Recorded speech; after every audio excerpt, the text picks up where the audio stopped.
Hello বন্ধুরা, আসসালামু আলাইকুম। আশা করি সবাই ভালো আছেন।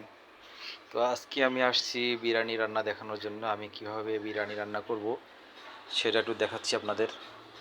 বিরিয়ানির জন্যে আগে আমি সব কিছু মাংস, মশলা, পেঁয়াজ সব কিছু রেডি করে রেখেছিলাম। তো যেহেতু সব কিছু রেডি করা, তো সেই ক্ষেত্রে এখন দেখেন আমি এখানে দিয়েছি মুরগির মাংস, টক দই, মশলা, আদা রসুন, মশলা সব কিছু বাটা ছিল, এগুলা পরিমাণ মতো দিয়ে নিচ্ছি। তো এখন দিলাম পেঁয়াজের কুচি, পেঁয়াজ কাটা ছিল, পেঁয়াজগুলো দিয়ে দিচ্ছি। পরিমাণ মতো দিয়ে দিবেন, যার যতটুকু দরকার। আমার যতটুকু দরকার ততটুকু দিয়ে দিলাম। এটা হচ্ছে মুরগি বিরিয়ানির জন্য প্রসেস করা।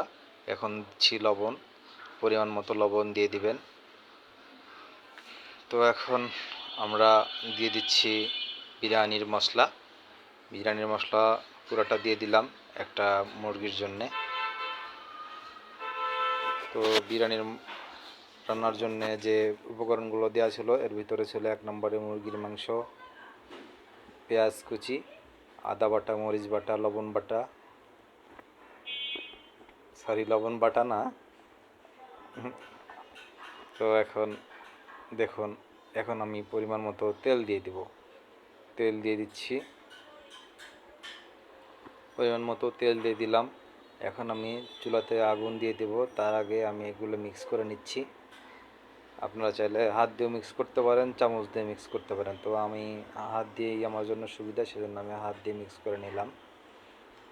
এখন দেখতেছেন আলু, এই আলুগুলো আমি মরিচ লবণ এগুলো মিক্স করে রেখেছিলাম। আলুগুলো এখন ভেজে নিচ্ছি সুন্দর করে। আপনারা আলুগুলো ভেজে নেবেন, এপিট ওপিট করে দিবেন, আলুগুলো লাল হয়ে যাবে। লাল হয়ে যাওয়ার পরে আপনারা আলুগুলো ভেজে নিয়ে সুন্দর করে করে নেবেন। তো আলু ভাজা মোটামুটি কমপ্লিট। আলু এখন দিয়ে দিলাম সেই মুরগির মাংসের ভিতরে। আমি এদিকে মুরগির মাংসটা ভেজে নিয়েছি এই পাশে। মুরগির মাংস ভেজে নেওয়ার পরে আলু ভাজলাম, আলু ভেজে মুরগির মাংস এবং আলু এক জায়গায় মিক্স করে দিলাম। তো এখন দেখতে পাচ্ছেন আলু ভাজা এবং মুরগির মাংস এক জায়গায় রান্না করা হচ্ছে। এটা যা পরিমাণ মতো দিয়ে দিয়েছি। এখন দেখবেন এই পাশে আমি দিচ্ছি তেজপাতা, পেঁয়াজ। এটা হচ্ছে বিরিয়ানির চাউল, যেটা পোলাও চাউল যেটা বলেন, এটা ভেজে নেওয়ার জন্য এগুলো প্রসেস করতেছি।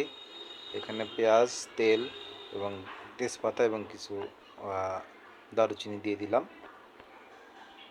এখন এটা ভেজে নিচ্ছি। ভেজে নেওয়ার পরে আমি এখানে দেব হচ্ছে বিরিয়ানির চাউল, পোলাও চাউল যেটা বলেন, সেটা এখন এখানে দেওয়ার ব্যবস্থা করতেছি। তো এখন দেখুন, আমি এখানে আগে এগুলো ধুয়ে সুন্দর করে পরিষ্কার করে রেখে দিয়েছিলাম, পানিগুলো নিংড়ায়ে রেখে দিয়েছি। এখন আমি এটা রান্নার উপরে দিয়ে দিলাম চুলায়। এখন এই চাউলগুলো ভেজে নিচ্ছি আমি। ভেজে নেওয়ার কিছুক্ষণ পরে দেখবেন যখন চাউলগুলো ভাজা কমপ্লিট, তখন আমি এখানে গরম পানি দিচ্ছি। পানি আগেই ফুটিয়ে রেখেছিলাম, সেই গরম পানি এখানে দিয়ে দিলাম। এখন এগুলো সিদ্ধ করার প্রক্রিয়ায় যাচ্ছে। যখন এগুলো মোটামুটি সিদ্ধ হয়ে যাবে, তো সিদ্ধ হওয়ার পরে এগুলো নরম হওয়ার পরে আমি ভেজে নিব আবার। এরপরে এখন আমি এগুলো কিছুক্ষণ জাল দেওয়ার পরে মাংসগুলো ঢেকে দিব। মাংসগুলো প্রসেস করা মাংস এবং আলু যেগুলো আমরা প্রসেস করা ছিল, এগুলো এখন এখানে ঢেলে দিলাম। দেওয়ার পরে এগুলো মিক্স করে নিচ্ছি। মিক্স করে এখন আমি আস্তে আস্তে একটু সবগুলো এপাশাপাশ করে দিলাম। এখন এগুলা ঢেকে দেব। ঢেকে দেওয়ার পরে যখন পরিমাণ মতো এই যে এগুলো দিয়ে দিলাম, আলু বোখরা দিয়ে দিলাম। এটা হচ্ছে আলু বোখরা দিয়ে দিলাম, যেহেতু বিরিয়ানি রান্না করব হোটেলের মধ্যে একটা ফ্লেভার আনার চেষ্টা করতেছি। এগুলো মিক্স করে নেবেন। এখন আলু বোখরা দেওয়া হয়ে গেল। এখন আমি ঢেকে দিয়েছিলাম। এবার অলরেডি আমার বিরিয়ানি ঢেকে দেওয়ার কিছুক্ষণ পরে রান্না হওয়ার পরে হয়ে গেছে। এটা এখন দেখুন খাওয়ার মতো কিছুক্ষণ পরে আপনার বিরিয়ানি রেডি। আমি পরিবেশনের জন্য হয়ে গেছে আমাদের বিরিয়ানি। এখন আমরা প্রসেস করব খাওয়ার জন্য। এখন এটা খাওয়ার উপযোগী হয়ে গেছে মোটামুটি। এখন প্লেটে নিচ্ছি খাবারের জন্য। এই তো এখন শুরু। কিছুক্ষণ পরে আমরা খাবার পরিবেশন করব। আমরা হয়ে গেল বিরিয়ানি রান্না কমপ্লিট। কেমন হয়েছে খেয়ে দেখতে আপনারা সবাই দেখুন। যদি নিশ্চয়ই খেতে খুব মন ভালো চায় হবে, তো। সুস্বাদু হবে। তো তো এই হচ্ছে আমাদের বিরিয়ানি রান্না, আজকের মতো এখানেই শেষ। সকলের প্রতি শুভকামনা জানিয়ে আজকের মতো শেষ করছি আজকের ভিডিও। ধন্যবাদ সবাইকে।